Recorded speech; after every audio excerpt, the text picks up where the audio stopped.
자, 오늘 첫 소식, 우리 실생활과 아주 밀접한 소식으로 월요일 신통방통 문을 활짝 열어보겠습니다. 바로 SK텔레콤 해킹 소식인데요. 휴대전화에 사실 개인정보 굉장히 많이 담겨 있고요. 중요한 내용도 굉장히 많이 담겨 있다 보니까 지갑은 분실해도 전화기 분실은 안 된다는 생각을 많이 갖고 계실 텐데 그런 와중에 국민 절반 가까이가 쓰고 있는 SK텔레콤 유심 해킹 사태가 벌어져서 일파만파 그 파장이 커지고 있습니다. 사건이 발생한 지 오늘로 딱 열흘 됐습니다. 지난 주말 유심칩을 교체하려고 고객들이 때 아닌 오픈런에까지 나서야 되는 상황까지 벌어졌는데 시민들의 불편이 커지고 있습니다. 시민들의 목소리 듣고 와서 상황을 자세하게 짚어드리겠습니다.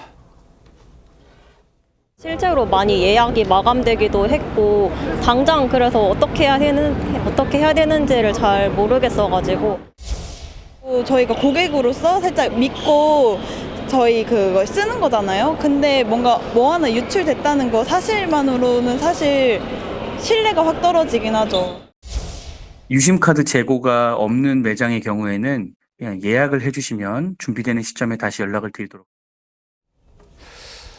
오늘부터 SK텔레콤이 유심 무상 교체에 들어가긴 하는데 앞서 제가 신문에서도 설명드렸듯이 확보한 물량이 굉장히 적습니다. 교체 대상이 2,500만 명에 이르는데 SK텔레콤이 확보한 유심 물량이 현재 100만 개에 불과하고 앞으로도 5월까지 500만 개가 가능하다라고 얘기를 하면서 턱없이 부족한 물량 탓에 국민들의 불편이 굉장히 커질 것 같은데 어떻습니까? 송보 부장님, 이거 어떻게 좀 해결해야 될까요? 일단 500만 개를 다음 달 말까지 생산을 한다고 해도 네. 전체 가입자의 25%밖에 안 되잖아요. 네. 25%밖에 안 되는데 실제로 이 몇 명이나 교체를 할지조차 지금 예측을 잘 못하고 있다고 해요.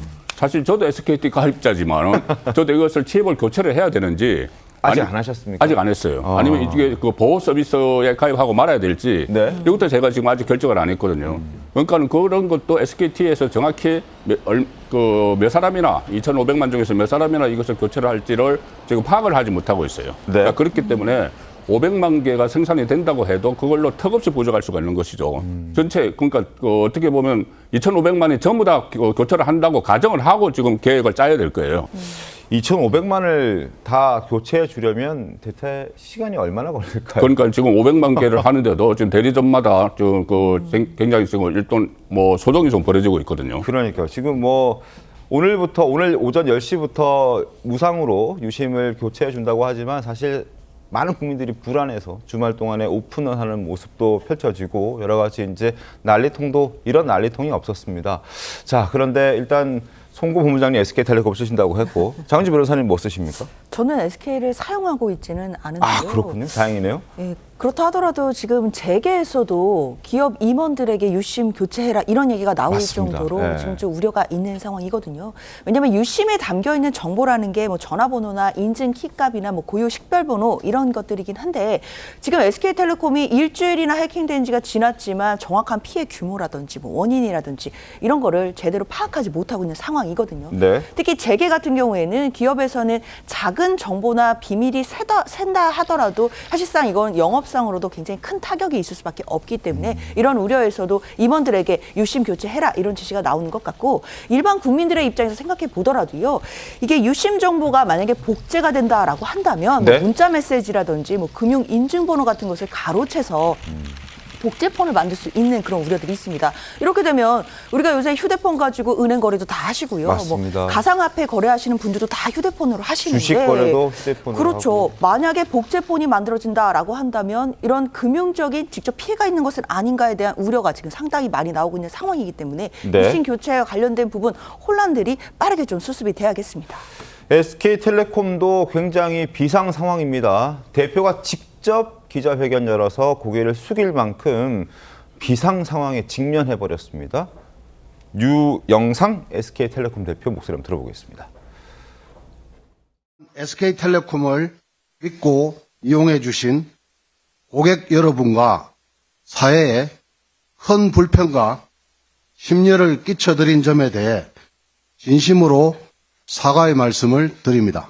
추후 사고의 원인과 피해 규모를 비롯해 자세한 조사가 나오는 대로 제가 직접 추가 조치 방안 등을 설명드리는 자리를 다시 한번 갖도록 하겠습니다.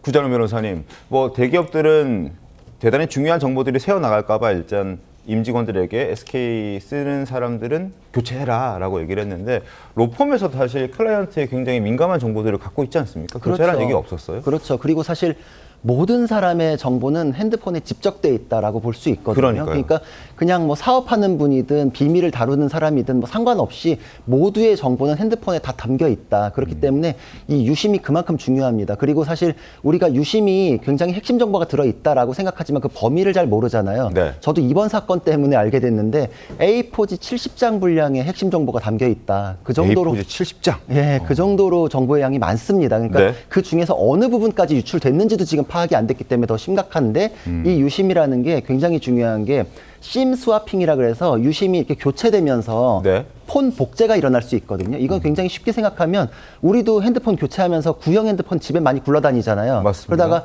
내가 지금 쓰고 있던 거 고장나면 예전 거에 그냥 유심 가다 껴가지고 당분간 쓰잖아요. 네. 그게 남에 의해서도 벌어질 수 있는 거예요. 아하. 다른 사람이 내 폰을 갖고 있게 되는 상황이 벌어지는 겁니다.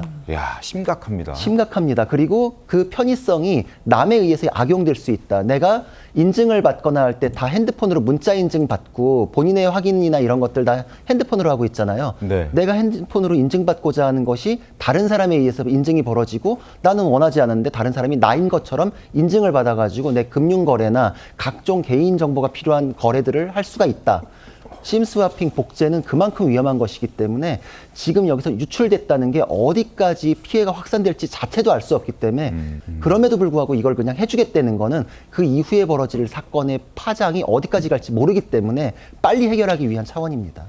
정은혜 의원님, 이거 유심이 해킹당했다고는 하지만 유심만 교체하면 되는 건가요? 이거 사람들이 핸드폰까지 교체해야 되는 것 아니냐라는 그런 불편, 불안 이런 거 갖고 있긴 맞습니다. 하던데요. 우리가 과거에도 뭐 개인정보가 유출됐다. 그래서 개인정보가 공공재다 이런 얘기까지 있었죠. 그래서 네. 그때는 단순히 뭐 전화번호라든지 집 주소, 심지어 이제 주민등록번호가 이렇게 유출되는 경우가 있는데 이번 사건 같은 경우는 굉장히 심각합니다. 왜냐하면 비유를 들자면 저희 집의 도어락 비밀번호 아니면 도어락의 시스템 자체가 이제 유출이 됐다고 뚫려버린 보여질 수 거잖아요. 있습니다. 아니면 뭐 열쇠 키가 전체 다 복제가 됐다고 보여질 수 있는 경우인데요.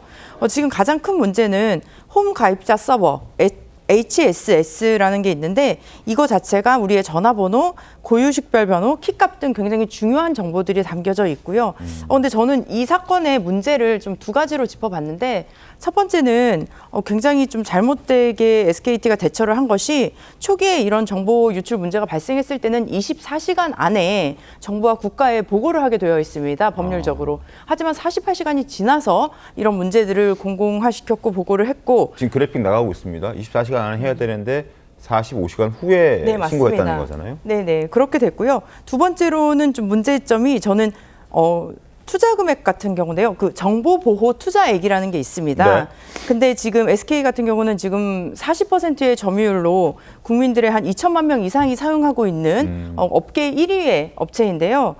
지금 KT 같은 경우는 1,218억, 그다음에 LG 같은 경우는 632억을 정보 보호에 관련된 비용으로 사용하고 있는데 네. SKT는 868억입니다. 아, 적네요. 네, 인구 대비해서도 굉장히 적은 금액을 사용하고 있고 아마도 이 부분은 SK가 이제 AI에 투자를 하면서 이 정보 보호에 관한 것들을 조금 더 소홀하지 않았나 싶습니다. 네. 기업의 본질은 신뢰입니다. 근데 지금 이 상황에서는 저는 신뢰를 잃었다고 보여지고요. 신속한 대응과 더불어서 저는 지금 당장 그 SKT를 사용하고 계시는 모든 국민 여러분들께 네. 지속적으로 문자 메시지나 방법들을 알려주셔야 됩니다. 어제도 제가 그 어르신들을 뵀는데 네. 어르신들은 도대체 어떻게 해야 될지도 모르는 거예요. 유심을 바꿀 수도 없고 지금 상황에서 뭐 여기에 들어가서 뭘 해야 된다는데 할 줄도 모르겠고 그래서 저도 도와드리려고 했는데 저조차도 이게 시스템이 너무 굉장히 어렵고. 복잡해서 네. 할 수 없었습니다. 이 부분은 SK에서 좀 어떤 공지라든지 어르신들은 뭐 직접 전화를 하든지 해서라도 하루속히 지금 해결해야 한다고 봅니다. 네. 일단 유심칩 이 해킹에 대해서 SKT가 넉장 대응한 건 맞아요. 네. 제가 이것을 해킹당한 것을 SKT로부터 공지를 해서 한 게 아니고 네. 처음에 어떤 커뮤니티에 올라 있는 걸 제가 사용하는 단톡방 회원이 올렸어요. 아하. 거기서부터 알게 됐습니다. 처음 SKT가 알려준 게 아니었다? 예. 커뮤니티에 올려 있는 걸 단톡방 회원이 제가 사용하는 단톡방에 올려서 알았거든요. 그래서 왜 그런 문제가 발생했는지 좀 조사를 해야 되고 네. 또 하나는 저도 오늘 어제 이렇게 뭐 보도나 이런 것을 보니까 너무 가민하게 이렇게 일종의 공포감이 확산되는 거 이것도 바람직하지 않은 것 같아요.